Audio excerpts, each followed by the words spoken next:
Social media کے چند نقصان دہ پہلو۔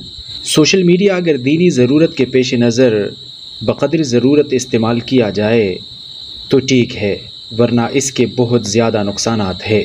شخصی آزادی کے غلط استعمال سے فسادات پیدا ہو رہے ہیں، بے تحقیق خبریں پھیلائی جا رہی ہے، بے حیائی اور جنسی ملاپ کا کھلے عام اظہار کیا جا رہا ہے، بے بنیاد الزامات، تہمتیں اور کردار کشی جیسے گناہوں میں اس کا استعمال زیادہ کیا جا رہا ہے۔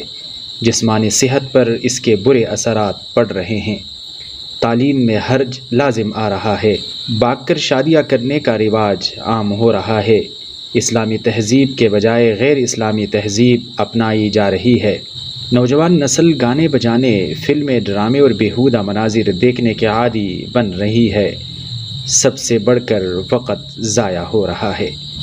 ویڈیو دیکھنے کے لیے شکریہ۔ آپ ہمارے اس یوٹیوب چینل کو ضرور سبسکرائب کریں۔ بہت شکریہ۔ اللہ حافظ۔